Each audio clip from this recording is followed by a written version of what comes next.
Hello everyone, this is Jitendra and welcome to JK Online Classes. In this video, we are going to discuss the chapter 4. Its name is Growing Up as Boys and Girls. It is chapter 4 from the class 7 social science book. तो जो भी बच्चे class 7 के हैं वो video के अंदर जरूर बने रहना बच्चों. इसमें बहुत ही जितने भी इंपॉर्टेंट टॉपिक्स हैं उसको अच्छे से डिस्कस किया जाएगा. ओके, और अगर पढ़ाई में किसी तरीके का हेल्प चाहिए जेके ऑनलाइन क्लासेस से तो आप फोन नंबर के माध्यम से या फिर वेबसाइट के माध्यम से जेके ऑनलाइन क्लासेस से संपर्क कर सकते हैं. But all the services are paid. JK online classes YouTube पे भी है, फेसबुक पे भी है, इंस्टाग्राम प्रोफाइल भी है, गूगल बिजनेस प्रोफाइल भी है, व्हाट्सएप चैनल भी है एंड क्वोरा पे भी है. सभी जगह इसे लाइक फॉलो सब्सक्राइब जरूर करना ताकि लेटेस्ट अपडेट से अपडेटेड हो. या फिर बच्चों तुम मुझे ट्विटर पे भी फॉलो कर सकते हो. ओके, गूगल बिजनेस पे अभी फिलहाल नहीं है, ठीक है. या फिर तुम मुझे ट्विटर पे फॉलो कर सकते हो. तो जिनको आता है उनके रिवीजन और जिनको नहीं आता उनके लिए शुरुआत. जो चैप्टर हम लोग डिस्कस करने जा रहे हैं ये है chapter 4, growing up as boys and girls. ठीक है, यानी ग्रोइंग अप यानी बड़ा होना और लड़के के रूप में या फिर लड़की के रूप में तो कैसा अनुभव होता है उसके बारे में हम लोग जानेंगे. बीइंग अ बॉय और a girl is an important part of one's identity. ठीक है, लड़का होना या फिर लड़की होना किसी का भी पहचान के लिए एक बहुत ही अभिन्न अंग है, वो बहुत इंपॉर्टेंट पार्ट है, बहुत इंपॉर्टेंट भाग है. The society we grow up in teaches us what kind of behavior is acceptable for girls and boys. तो जिस समाज में हम लोग बड़े हुए हैं तो इसमें हम लोगों को बिहेवियर भी बताया जाता है और लड़कों के लिए और लड़कियों के लिए भी कि किस तरीके का उनके द्वारा बिहेवियर हो जो समाज में एक्सेप्टेबल भी रहे. What boys and girls can और cannot do. बॉयज और गर्ल्स जो हैं, लड़के जो और लड़कियां जो हैं वो क्या कर सकते हैं और क्या नहीं कर सकते हैं, तो इन सब चीज के बारे में बताया जाता है. We often grow up thinking that these things are exactly the same everywhere. हम लोग बड़े जब होते हैं तो हम लोग को लगता है कि ये सब जगह पे एक ही तरीके से वर्क करता है. But do all societies look at boys and girls in the same way. लेकिन क्या सारा सब सोसाइटी जो अलग अलग दुनिया के अलग अलग कोनों में, अपने भारत देश के भी अलग अलग क्षेत्र में जो सोसाइटीज बसे हुए हैं, तो क्या वो बॉयज और गर्ल्स को क्या सबको एक ही तरीके से देखते हैं? We will try and answer this question in this chapter. तो इन्हीं क्वेश्चन के जवाब जो हम लोग इस चैप्टर में जानेंगे. We will also look at how the different roles assigned to boys and girls prepare them for their future roles as men and women. तो और हम लोग जो बॉयज और गर्ल्स को जो भी वर्क दिया जाता है, जो उनको काम सीखते हैं, जो पढ़ाई करते हैं, वो तो आगे चल के वो जब बड़े हो जाते हैं यानी जब मेन और वुमेन बनते हैं तो उनको उस तरीके से कैसे उनको हेल्पफुल रहता है वो. We will learn that most societies value men and women differently. हम लोग ये भी जानेंगे कि बहुत सारा सोसाइटी ऐसा है जो मेन को और वुमेन को अलग अलग तरीके से, अलग अलग नजरिए से देखता है, उनके साथ अलग बिहेवियर करता है. The roles women play and the work they do are usually valued less than the roles men play and the work they do. तो औरतों के द्वारा जो काम किया जाता है, महिलाओं के द्वारा जो काम किया जाता है, तो उसको अधिकतर अधिकतर समय में कम वैल्यू दिया जाता है, ठीक है, उनको तो महत्व नहीं दिया जाता है मर्दों के द्वारा जो काम किया जाता है उसकी तुलना में. This chapter will also examine how inequalities between men and women emerge in the area of work. और इस चैप्टर से ये भी पता चलेगा हम लोगों को कैसे इनइक्वालिटी, वो जो असमानता हुआ, तो ये पुरुषों और औरतों के बीच में जागा वर्क की फील्ड में. ठीक है, वर्क की फील्ड में मतलब जिस भी क्षेत्र में रोजगार है और वहां पे पुरुष और मर्द जो दोनों जो काम कर रहे हैं अगर, तो किस तरीके से उसमें भी इनइक्वालिटी पैदा हुआ. सो फर्दर एक एग्जांपल के थ्रू यहाँ पे समझाया गया, growing up in Samoa in 1920s. तो समोआ एक आइलैंड का ग्रुप है, ठीक है, तो वहां पे 1920 के समय में यानी आज से लगभग 100 साल पहले के समय में अगर कोई बड़ा हो रहा होता तो कैसा उसके साथ अनुभव रहा था, तो उसके बारे में लोग यहाँ पे जानेंगे. The Samoan islands are part of large group of small islands in the southern part of Pacific Ocean. तो ये जो समोआ जगह है तो ये समोअन आइलैंड का एक ग्रुप है जो कि छोटे छोटे आइलैंडों का एक समूह है और वो पैसिफिक ओशन प्रशांत महासागर के साउथ में है. In 1920s, according to research reports on Samoan society, तो 1920 में एक रिसर्च पब्लिश किया गया था समोअन सोसाइटी पे. Children did not go to school. तो 1920 के समय में समोअन का जो समाज सोसाइटी था तो उस समाज में बच्चे स्कूल नहीं जाते थे. They learned many things such as how to take care of children और do house hold work from older children and from adult. तो वो घर पे ही रह करके बहुत सारी चीजें सीखते थे, जैसे बच्चों को संभालना या फिर घर के काम में भी मदद बटाना. वो चाहे अपने से बड़े बच्चों से सीखते थे या फिर एडल्ट जो उनके पेरेंट्स से या फिर जो भी एडल्ट पर्सन है वहां पे तो उनसे सीखा करते थे, लेकिन स्कूल नहीं जाते थे 1920s के जमाने में उस समय के बच्चे. Fishing was a very important activity on the island. Samoan island पे फिशिंग जो है, मछली मारना, वो बहुत ही इंपॉर्टेंट एक्टिविटी था. Young people therefore learned to undertake long fishing expeditions. और तो जो जवान लोग रहा करते थे उस आइलैंड में तो वो लोग लंबी लंबी दूरी पे भी जाया करते थे मछली पकड़ने के लिए.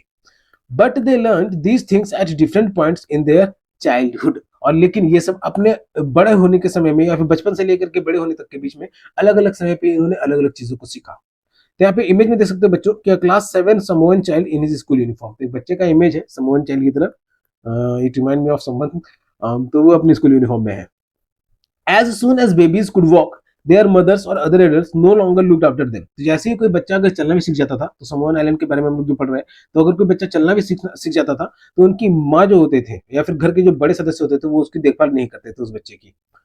Older children, often as young as 5 years old, took over this responsibility। ठीक है, तो जो बड़े बच्चे हुआ करते थे, जो चलने लायक हो चुके हैं बहुत पहले से ही, तो वो उस तरीके के जो बड़े बच्चे हुआ करते थे, चाहे वो 5 साल का ही क्यों ना हो, तो उसकी जिम्मेदारी दे दी जाती थी अपने से छोटे बच्चों को देख रेख करने के लिए, उसको टेक केयर करने के लिए।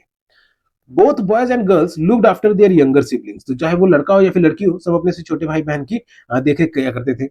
But by the time a boy was about 9 years old, लेकिन अगर कोई बच्चा, कोई लड़का अगर 9 साल का हो जाता था, he joined the older boys in learning outdoor jobs, तो उनको उन बड़े बच्चों के साथ शामिल कर दिया जाता था जो बाहर का काम सीख रहे हैं, जैसे like fishing and planting coconuts, जैसे मछली पकड़ना या फिर नारियल के पेड़ को लगाना। Girls had to continue looking after small children or do errands for adults till they were teenagers। तो जो लड़कियां हुआ करती थी, उनको उस समय तक भी, यानी 9 साल के होने तक भी छोटे बच्चों की देखरेख करना होता था, या फिर घर के काम में मदद करने के लिए इधर उधर जो भी कहा जाता था वो किया करते थे, टिल दे वर टीनेजर्स, जब तक वो टीनेजर ना हो जाती थी।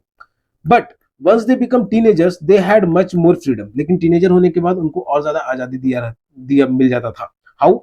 After the age of 14 or so, girls also went on fishing trips, worked in the plantations, learned how to weave baskets। तो जैसे ही वो 14 साल या उससे ऊपर की हो जाती थी, तो उनको भी मछली पकड़ना सिखाया जाता था, और वो मछली पकड़ना सिर्फ सिखाया नहीं जाता था, साथ में ट्रिप पे भी जाया करती थी।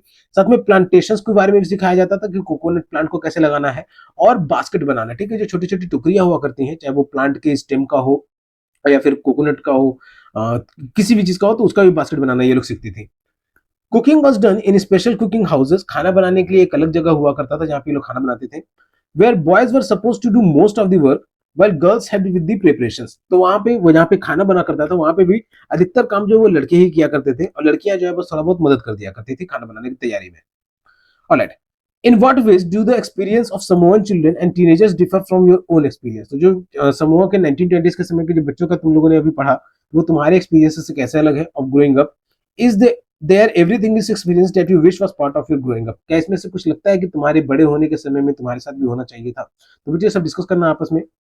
फर्दर, ग्रोइंग अप मेल इन मध्य प्रदेश इन 1960s। तो अब अपने देश में आते हैं, ठीक है। अभी हम लोगों ने पैसिफिक ओशन में साउदर्न पार्ट में एक आइलैंड के बारे में जाना, वहां पे अगर कोई बड़ा हो रहा हो तो बच्चा, चाहे वो लड़का हो या फिर लड़की हो, तो उसके साथ कैसा क्या किस तरीके से उनका पालन पोषण होता है 1920s के समय में।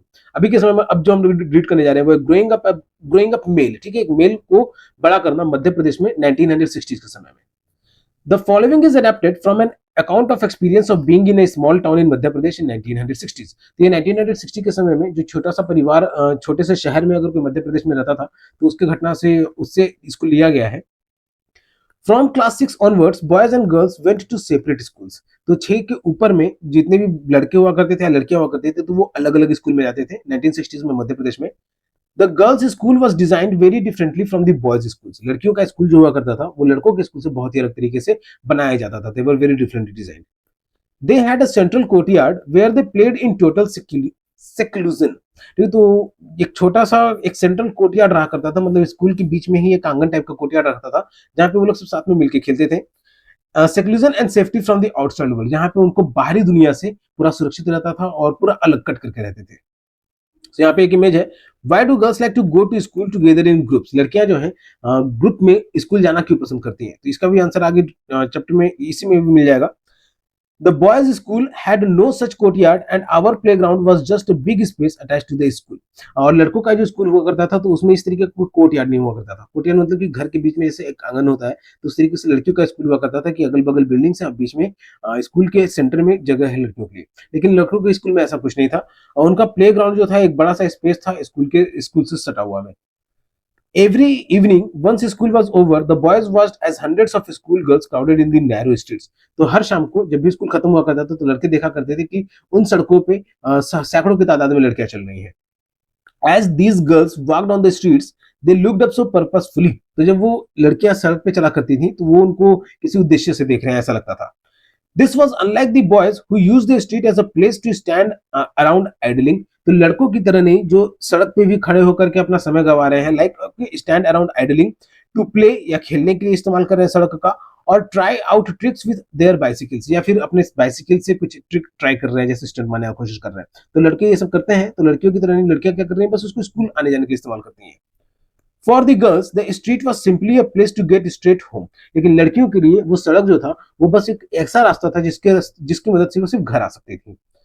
The girls always went in groups, लड़कियां जो है वो हमेशा ग्रुप में जाती हैं, perhaps because they also carried fears of being teased और अटैक्ड। ठीक है, तो अधिकतर चांस अकेले चलने का, ग्रुप में चलने का उनका यही कारण रहता है कि कहीं उनको छेड़ा ना जा सके, फिर उनके ऊपर कोई हमला ना कर सके, और ऑब्वियस सा बात है, इसीलिए वुमेन सेफ्टी और गर्ल सेफ्टी पे भी ध्यान दिया जाता है। तो ये जो क्वेश्चन था यहाँ पे, why do girls like to go to school groups in together, so because of the fear of getting being teased और attacked, to protect themselves from getting teased और अटैक। ठीक है, अपने आप को रक्षा करने के लिए कि उनके साथ छेड़खानी ना कर सके, फिर उनके ऊपर कोई हमला ना कर सके, not only because of fear, to also to protect themselves. Okay, आगे बढ़ने से पहले हम लोग इसको यहाँ कुछ रीड कर लेते हैं। Make a drying of a street और अ पार्क इन योर नेबरहुड। ठीक है, एक सड़क या फिर एक बगीचे के बारे में अपने नेबरहुड अड़ोस पड़ोस में एक उसका ड्राइंग करो। Show the different kinds of activities young boys and girls में बी इंगेज्ड इन, जिस जिस अलग अलग प्रकार के एक्टिविटीज में यंग बॉयज और गर्ल्स इंगेज्ड हैं, तो उसको देखो। You could do this individually और इन ग्रुप्स, और क्या वो एक्टिविटीज तुम अकेले भी कर सकते हो या फिर उसके लिए ग्रुप में ही रहना जरूरी है। सेकंड पॉइंट है, are there as many girls as boys in your drawing, और क्या तुमने जो ड्राइंग बनाया क्या उसमें भी उतनी ही लड़कियां हैं जितने लड़कों को बनाया है तुमने। Most probably you would have drawn fewer girls, हो सकता है कि तुमने लड़कियां कम बनाई हो। Can you think of reasons why there are fewer women and girls in your neighbourhood streets, parks and markets in the late evenings or at night. क्या तुम इसके बारे पीछे का रीजन बता सकते हो, कारण बता सकते हो कि शाम में या फिर रात के समय में सड़कों पे लड़कियां जो है या औरतें जो वो कम क्यों हो जाती हैं। तो अभी के समय में तो ऐसा नहीं है, ठीक है, सेफ्टी बहुत ज्यादा है, लेकिन जो एंटी सोशल एलिमेंट्स होते हैं तो उन सबसे भी प्रोटेक्ट रहना है सबको, लेकिन ऐसा तो कमी ऐसा देखने को मिलता है टाउन और शहर में तो बिल्कुल नहीं।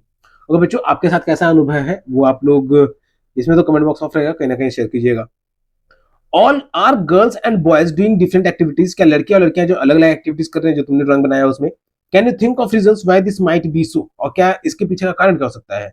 What would happen if you replace the girls with the boys and vice versa, और क्या हो अगर तुम लड़कों को लड़के से रिप्लेस कर दो और लड़कियों को लड़कों से रिप्लेस कर दो, मतलब कि उस ड्राइंग में जो काम लड़का कर रहा है उसकी जगह लड़की को करने दो, और अगर कोई काम लड़की कर रही है तो उसकी जगह लड़का करने दो। तो ये सब एक्टिविटी है, ग्रुप एक्टिविटी है, अपने से करना, इसको परफॉर्म करना बच्चों। अब आगे बढ़ते हैं। तो ये कारण था कि लड़कियां जो ग्रुप में क्यों चलती हैं। After reading the two examples above, we realized that there are many different ways of grouping up. तो ये दो एग्जांपल हम लोगों ने देखा, एक समोन आइलैंड का और दूसरा मध्य प्रदेश का। तो ये इससे ये पता चलता है कि बहुत सारे तरीके हैं बड़े होने के, ठीक है, very different ways of growing up. Often we think that there is only one way in which children grow up, लेकिन अक्सर हम लोग ये सोचते हैं कि बस एक ही तरीका है जिससे बच्चे बड़े होते हैं। This is because we are most familiar with our own experiences, और ऐसा इसलिए क्योंकि हम लोग सिर्फ अपने अनुभवों को है उससे ज्यादा फेमिलियर रहते हैं। If we talk to elders in our family, we will see that their childhoods were probably very different from ours. अगर हम अपने बड़ों से बात करेंगे, और जाहिर सा बात है बच्चों, आप अपने अगर बड़ों से भी अनुभव उनसे जानिएगा तो उनका बचपन आपके बचपन से बहुत ही अलग है, और ये सब भी जानने को मिलेगा आपको। We also realize that societies make clear distinctions between boys and girls. ठीक है, हम लोग को ये भी अनुभव पता चलते रहता है समय के साथ में, जैसे जैसे बड़े होंगे, कि समाज जो है, सोसाइटी जो है, वो पूरा क्लियर डिस्टिंक्शन कर देता है बॉयज एंड गर्ल्स के बीच में। ठीक है, कि अंतर है बॉयज और गर्ल्स के बीच में, और ऑब्वियस बात है बच्चों, अंतर है। This begins from a very young age, और ये बड़े बहुत छोटे की उम्र से ही शुरू हो जाता है ये। We are for example given different toys to play with, हमें खेलने के लिए अलग खिलौने मिलते हैं, तुमने ये अनुभव किया होगा बच्चों। Boys are usually given cars to play with girls and girls dolls, लड़कों को गाड़ियां दिया जाता है खेलने के लिए, और वहीं लड़कियों को खिलौने गुड़िया दिया जाता है खेलने के लिए। तो इस तरीके का खिलौनों में भी डिफरेंस आ जाता है जैसे जैसे बड़े होते हैं हम लोग। Both toys can be a lot of fun to play with, दोनों खिलौनों में उतना ही खेलना मजा आएगा जितना खेलने में आता है। Why are girls in given dolls and boys cars, लेकिन जब ऐसा बात है तो फिर लड़कियों को डॉल क्यों दिया गया और लड़कों को कार क्यों दिया गया। Toys become a way of telling children that they will have different futures when they become men and women. तो खिलौनों की मदद से उन्हें यह बताया जाता है कि उनका फ्यूचर जो है वो अलग रहेगा जब वो बड़े होकर के पुरुष और औरत बन चुके होंगे। ठीक है, अभी क्या है, बालक है, बालिका है, लड़का है, लड़की है, लेकिन जब बड़े होंगे यानी पुरुष, मर्द, औरत, महिला जब बनेंगे तो उन समय में उनका करियर क्या रहेगा, उनका भविष्य में कैसा काम करेंगे, वो तो खिलौने की मदद से उनको ये सब गाइडेंस मिलने लग जाता है। If we think about it, this difference is created in the smallest and most everyday things. तो अगर हम लोग अच्छे से सोचें तो ये जो अंतर है, थोड़ा बहुत चीज का अंतर जो है, ये बहुत ही बड़ा चीज बताता है हर चीज के, हर दिन के बारे में, ठीक है, मोस्ट एवरीडे थिंग्स, ठीक, छोटा सा ही अंतर है लेकिन बहुत बड़ा चीजों के बारे में बताता है, हर दिन के बारे में। हाउ गर्ल्स मस्ट ड्रेस, लड़कियों को कैसे कपड़े पहनने चाहिए। What games boys should play, लड़कों को कौन सा खेल खेलना चाहिए। How girls need to talk softly और boys need to be tough, लड़कों को कैसे, लड़कियों को कैसे सॉफ्टली बात करना चाहिए और लड़कों को कैसे टफ होना चाहिए। तो I don't agree with this boys, मैं तो सबको कहता हूँ कि टफ रहो अंदर से भी, और सॉफ्टली जरूरी नहीं है कि लड़कियां भी बोले, डिपेंडिंग अपॉन, क्योंकि अगर एक्ट हो रहा है, प्ले हो रहा है, तो तुम लोगों ने उसमें परफॉर्म भी किया होगा, तो वहां पे लड़के भी सॉफ्टली बोलते हैं। तो इस तरीके से हर चीज सबको आना चाहिए। All these are ways of telling children that they have specific roles to play when they grow up to the men and women। तो ये सब एक तरीके का जरिया है, क्योंकि एक साधन बताने के लिए, बच्चों को बताने के लिए कि वो जब बड़े हो जाएंगे तो उनको कैसे काम करना रहेगा, ठीक है, पुरुष और महिला के तौर पे। Later in life, this affects the subjects we can study or the careers we can choose। तो भविष्य में, जिंदगी में ये जो विषय है, तो ये हमारे विषयों पे भी असर डालेगा और हमारे भविष्य पे भी। हम लोग जो रोजगार चुनते हैं जिससे अपना लाइवलीहुड जी सकेंगे, तो ये इन सब चीजों की मदद से हमें मदद मिलता है अपना रोजगार चुनने में या फिर अपना विषय चुनने में, कि अगर किसी चीज का पढ़ाई कर रहे हैं तो उसके रिगार्डिंग भी। In most societies, including our own, the roles men and women play or the work they do are not valued equally। ठीक है, तो बहुत सारे सोसाइटी में, यहाँ तक कि अपने समाज में भी, जो काम किया जाता है पुरुषों और औरतों के द्वारा में, तो उसमें औरतों के द्वारा जो काम किया जाता है उसमें ज्यादा दोनों को समान नजर से नहीं देखा जाता है। Main and women do not have the same status, ठीक है, पुरुषों और औरतों का सेम स्टेटस नहीं है। Let us look at how this difference exist in the work done by main and women. तो हम लोग इस इलस्ट्रेशन की मदद से यहाँ पे जानेंगे कि कैसे ये अंतर पता किया, अंतर है, ठीक है, मेन और वुमेन के वर्क में, और कैसे सोसाइटी देखता है उसको। तो इस इलस्ट्रेशन का जो टाइटल है वो माय मदर डजंट वर्क, मेरी माँ काम नहीं करती है। तो एक बच्चे यहाँ पे कह रही है, माँ we are going on a school excursion, की परमिशन ले रही है कि हम लोग एक स्कूल एक्सकर्जन में जा रहे हैं, स्कूल की तरफ से घूमने के लिए कहीं ले जाया जा रहा है। Rosie ma'am needs volunteers, Rosie ma'am को वॉलंटियर्स का जरूरत है। Can't you take a holiday from office and volunteer. तो ये अपनी बच्ची जो है वो अपनी माँ से कह रही है कि क्या तुम छुट्टी नहीं ले सकती हो और फिर हमारे लिए वॉलंटियर करो रोजी मैम के साथ चल के। Harmeet mother's always comes for excursion because she doesn't work. तो हरमीत की माँ जो है वो हमेशा स्कूल की तरफ से अगर कहीं एक्सकर्जन घुमाने ले जाया जाता है तो उसकी माँ हमेशा आती है, क्योंकि वो काम नहीं करती है, ऐसा ये बच्ची का कहना है। अब इसकी बच्ची की माँ क्या करी है, Sonali how can you say that. तो बच्ची का नाम जो सोनाली है उसको कहेगी तुम ऐसे कैसे कह सकती हो। You know that Jaspreet aunty is up at 5 AM। तो ये बता रही है कि तुम जानती हो कि जसप्रीत आंटी जो है, यानी हरमीत की जो मम्मी है, वो सुबह में 5 बजे ही जाग जाती हैं, everyday doing all the house work, और वो घर का सारा काम भी करती हैं। Yes but that's not real work, it just house work. ये बबल देख रहे हो बच्चों, इस तरफ गया हुआ है, यानी ये सोनाली के द्वारा कहा जा रहा है। ओके, सोनाली कह रही है कि हाँ वो काम तो है लेकिन वो सब घर का काम है, यानी कि कोई अच्छा सच्चा काम है। तो अब सोनाली की माँ कह रही है, oh that's what you think do you. तो तुमको ऐसा लगता है, let's go over to their house and ask Jaspreet what she thinks. तो अभी जो हरमीत की मम्मी है जसप्रीत, उनसे पूछने जा रही है ये सोनाली और उसकी mummy. At the sings house मतलब कि जो हरमीत सिंह है और जसप्रीत सिंह है, तो उनके घर पे।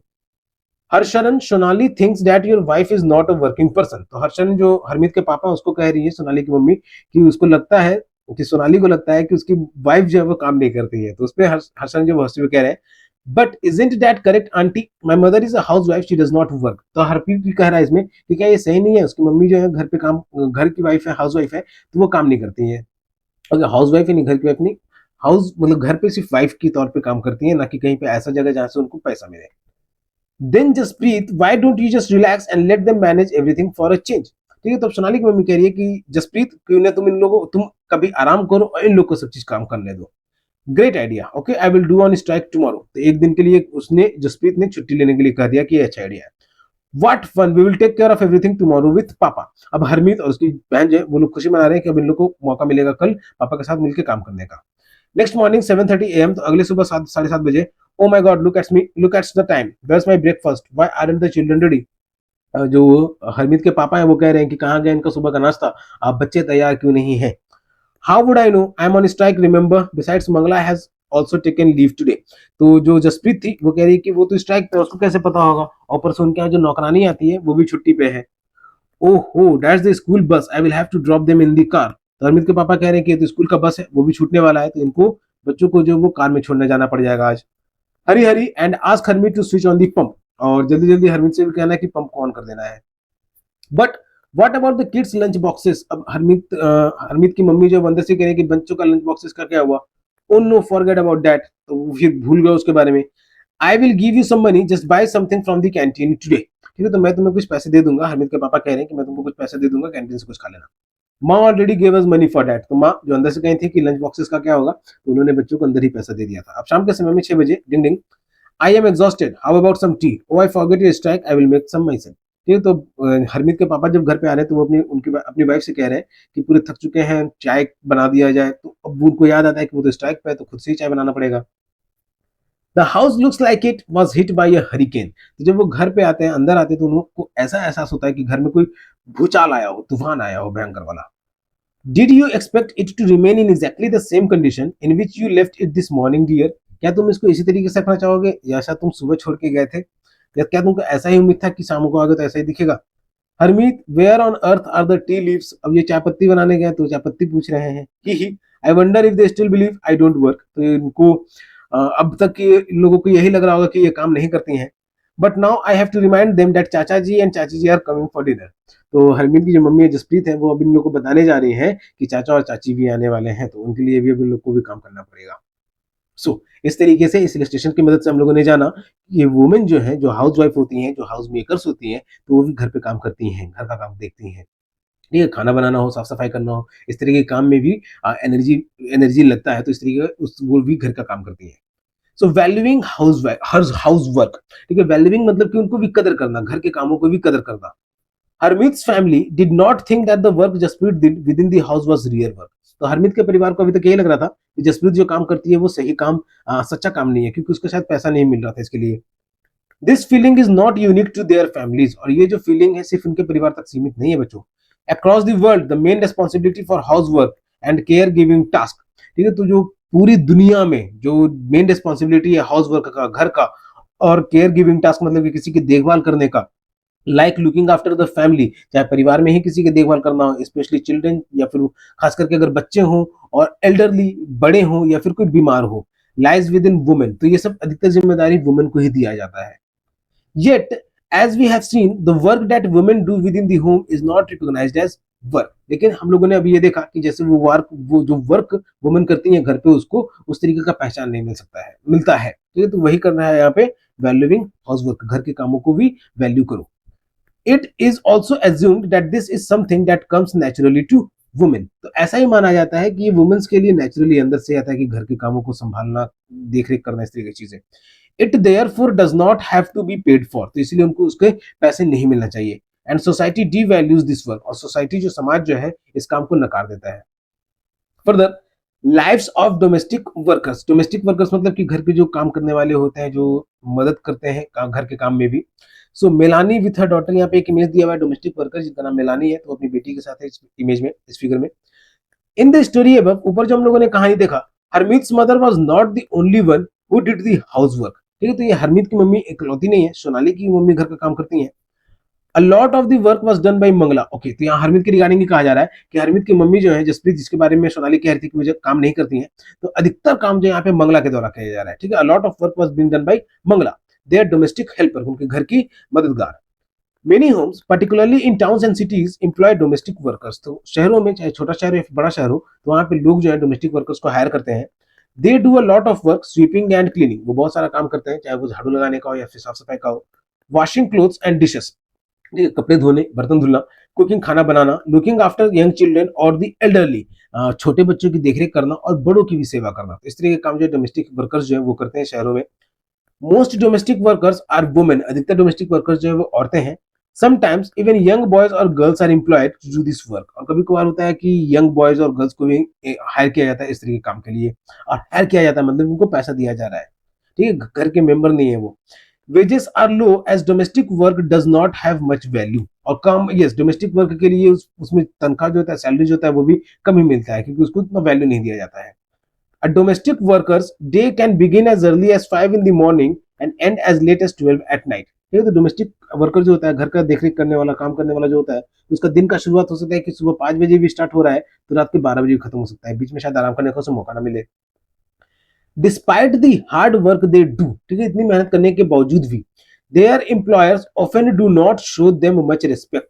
तो उनके एम्प्लॉयर्स जो होते हैं, डोमेस्टिक वर्कर के जो एम्प्लॉयर्स होते हैं, तो उनको ज्यादा इज्जत भी नहीं देते, उनको उतना रिस्पेक्ट भी नहीं देते हैं. This is what Melanie a domestic worker had to say about her experience of working in Delhi. तो यहाँ पे मेलानी, जिनका इमेज यहाँ पे बनाया हुआ है, एक फोटो दिया हुआ है, तो उनका एक अनुभव यहाँ पे शेयर किया गया है जो दिल्ली में काम करती हैं. ओके, उनका अनुभव शेयर करने से पहले किनारे में कॉर्नर में कुछ जो लिखा हुआ है वो है, were Harmeet and Sonali correct in saying that Harmeet's mother did not work. तो हरमीत और सोनाली, क्या है उनका सही कहना था ये कि हरमीत की मम्मी काम नहीं करती हैं. What do you think would happen if your mother or those involved in the work at home went on a strike for a day? क्या हो अगर आपकी माँ या फिर घर के काम में मदद करने वाले जो लोग हैं, वो लोग एक दिन के लिए हड़ताल पे चले जाए. Okay, they go on a strike for a day. Why do you think that men and boys generally do not do housework? ऐसा क्यों लगता है कि मेन हो, पुरुष हो या फिर लड़के जो है, वो घर का काम नहीं करना चाहिए उन्हें? Do you think they should? और क्या तुम्हें लगता है कि क्या उनको करना चाहिए? और नहीं भी करना चाहिए तो उनको आना तो चाहिए, पर बच्चों कम से कम तो तुम लोग को भी ये सब थोड़ा बहुत तो आना ही चाहिए. ओके, तो यहाँ पे हम लोग मेलानी का एक्सपीरियंस पढ़ने वाले हैं. My first job was with a rich family that lived in a 3 storeyed house. Melanie का जो पहला काम था वो एक अमीर घर में था, अमीर परिवार में था, जो कि 3 स्टोरी हाउस था, 3 तल्ला का मकान था, उसमें रहते थे. The ma'am sahib was very strange as she would shout to get any work done. Mem sahib जो थे, जो उनकी मालकिन थी, वो हमेशा चिल्ला करके काम करवाती थी, तो बहुत अजीब लगती थी मेलानी को. My work was in the kitchen. Melanie का अधिकतर काम किचन में रहता था. There were 2 other girls who did the cleaning. बाकी उसके अलावा 2 और लड़कियां थी जो साफ सफाई का काम करती थी. One day would begin eight 5 o'clock. एक आवर डे, ठीक है, आवर डे मतलब कि मेलानी और उन 2 लड़कियों को जो दिन का शुरुआत हुआ करता था वो सुबह 5 बजे हो जाया करता था. For breakfast we would get a cup of tea and 2 dry rotis. सुबह के नाश्ते में इनको एक चाय मिला करती थी और 2 सूखी रोटियां मिला करती थी. We could never get a third roti. और तीसरी रोटी ये लोग सोच भी नहीं सकते थे, कभी मिलता नहीं था उन लोगों को. In the evening when I cooked the food the 2 other girls would beg me to give them an extra roti. और शाम के समय में जब वो खाना बनाती थी, अब शाम रात के लिए खाना बनाती थी, तो जो बाकी की दो लड़कियां सफाई का काम करती थी, तो वो लोग इससे बेग करके यानी भीख मांग करके 2 एक्स्ट्रा रोटियां लिया करती थी. I would secretly give it to them and make an extra one for myself. तो ये उनको भी दिया करती थी और अपने लिए भी बना लिया करती थी सीक्रेटली, ठीक है, चुप करके. We were so hungry after working through the day. ठीक है, तो वो लोग बहुत ज्यादा भूखे हुए थे दिन भर का काम करने के बाद. We could not wear chappals in the house. घर के अंदर चप्पल नहीं पहन सकते थे ये लोग. And these are the domestic workers. ठीक है, Melanie is a domestic worker who is sharing her experience working in Delhi. In the winter our foot would swell up with the cold. ठीक है, सर्दियों के समय में बिना चप्पल के पैर सूज जाया करते थे ठंड से. I used to feel scared by the off the ma'am Sahib but also felt angry and humiliated. ठीक है, तो मेम साहिब से उसको डर भी लगता था, लेकिन गुस्सा भी आता था और बेइज्जती वाला भी महसूस होता था, क्योंकि वो चिल्ला करके अपना काम करवाया करती थी. Did we not work all day. क्या ये पूरा दिन काम नहीं करती थी? Did we not deserve to be treated with some respect. क्या इनको इज्जत के साथ ट्रीट नहीं मिलना करना चाहिए था? तो ये अपना अनुभव है मेलानी का. In fact, what we commonly term as housework actually involves many different tasks. ठीक है, तो हम लोग जो हाउसवर्क कह रहे हैं जिसे, उसमें बहुत सारे काम है, बहुत सारे टास्क है अलग अलग. A number of these tasks require heavy physical work. ठीक है, तो इस टास्क के लिए जो एक नंबर है बहुत सारा, उसके लिए फिजिकल वर्क यानी शारीरिक शक्ति की बहुत जरूरत होती है.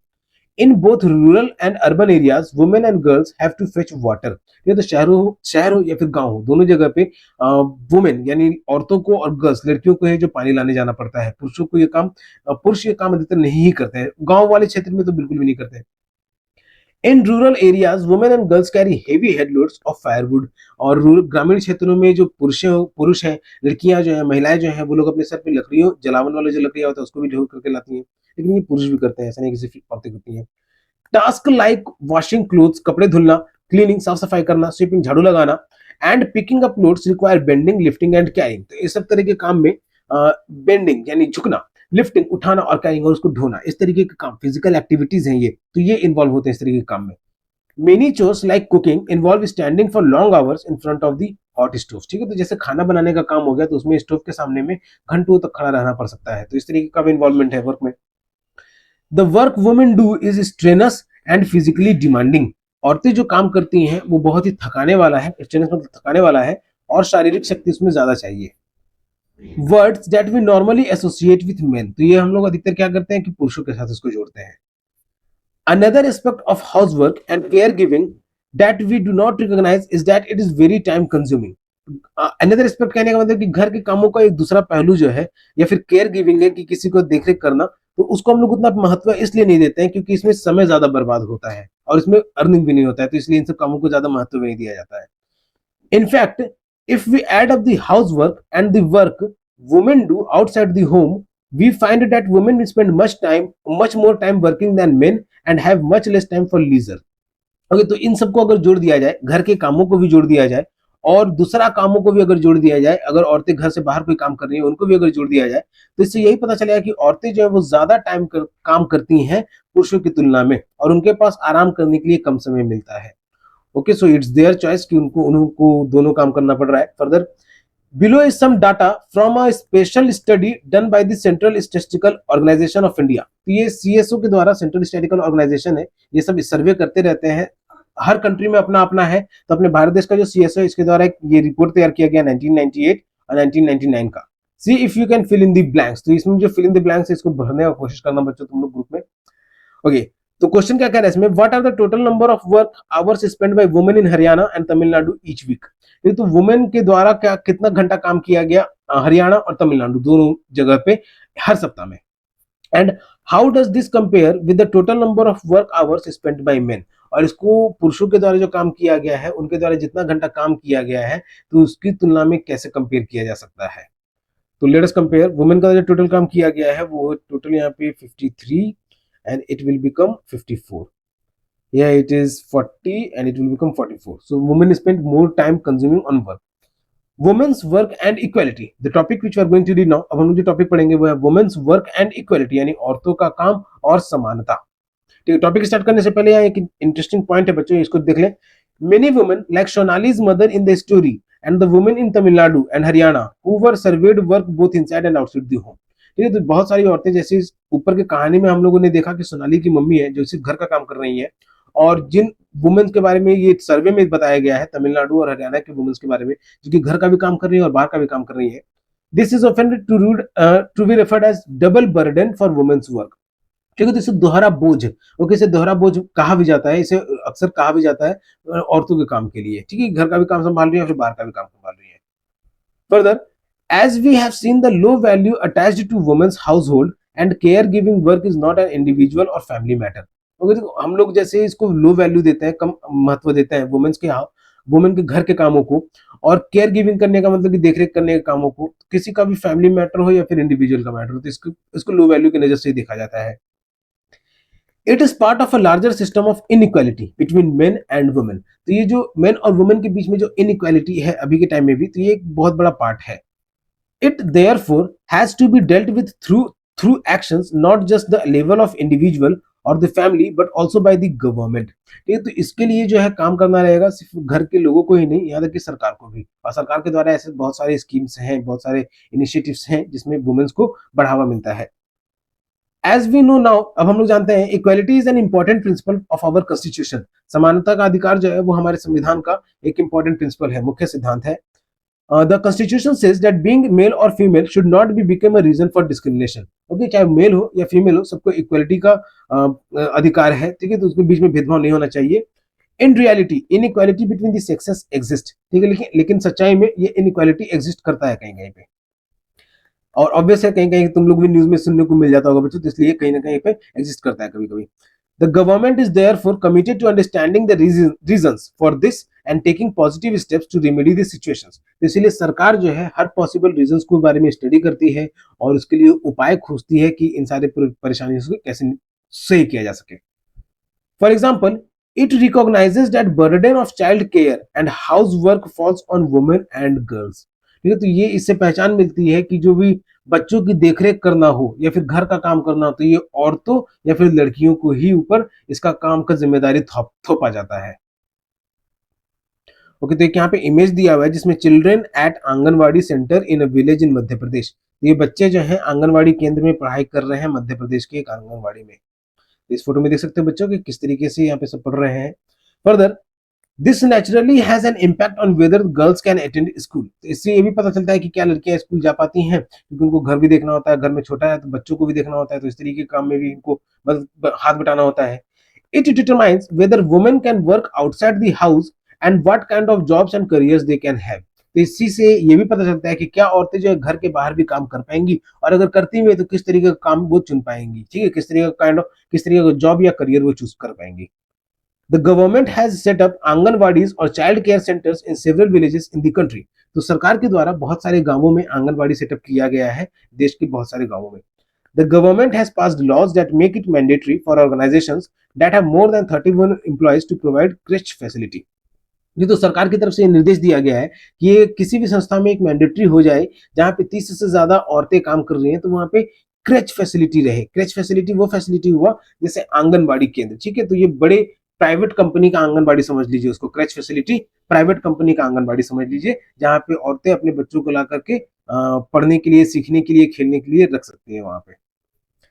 The provision of crèche help many women to take up employment outside the home. तो अब ये क्रेच फैसिलिटी होने से बहुत सारे औरतों के लिए, जहाँ पे अधिकतर ज्यादा से ज्यादा महिला काम करती हैं, तो उन संस्थानों में भी उनको काम करने का मौका मिला, घर से बाहर निकलने का मौका मिला। It also makes it possible for more girls to attend schools, और इसकी वजह से और लड़कियों को जो है वो स्कूल जाने का भी मौका मिला, ज्यादा से ज्यादा स्कूल जाने का मौका मिला। ओके, आगे अब ये कुछ स्लोगन है यहाँ पे और एक इमेज है, तो इनको स्टडी करना बच्चों तुम लोग खुद से। क्वेश्चन आंसर को क्वेश्चन आंसर के पार्ट में डिस्कस किया जाएगा। This was the end of the chapter discussion. And fifth goal, sustainable development गोल में फिफ्थ गोल है जेंडर इन इक्वालिटी। हर चैप्टर में एक गोल चलते आ रहा है, तो फिफ्थ गोल है gender inequality, sustainable development goal. This is the fourth chapter discussion, and of the fourth chapter discussion, growing up as boys and girls. It was the fourth chapter from the class 7 social science book. तो बच्चों, अगर video में यहाँ तक बने हुए हो, video को लाइक जरूर करना, अपने दोस्तों के साथ भी शेयर करना, ताकि उन्हें भी पढ़ाई में हेल्प मिल सके। और अगर पढ़ाई में तुम्हें किसी तरीके का हेल्प चाहिए तो जेके ऑनलाइन क्लासेस से फोन नंबर के माध्यम से या फिर वेबसाइट के माध्यम से संपर्क कर सकते हो। All the services are paid, but JK online classes YouTube पे भी, फेसबुक पे भी है, इंस्टाग्राम प्रोफाइल भी है, व्हाट्सएप चैनल भी है एंड कोरा पे भी है। सभी जगह से लाइक, फॉलो, सब्सक्राइब जरूर करो, ताकि लेटेस्ट अपडेट से अपडेटेड हो। या फिर तुम मुझे ट्विटर पे फॉलो कर सकते हो।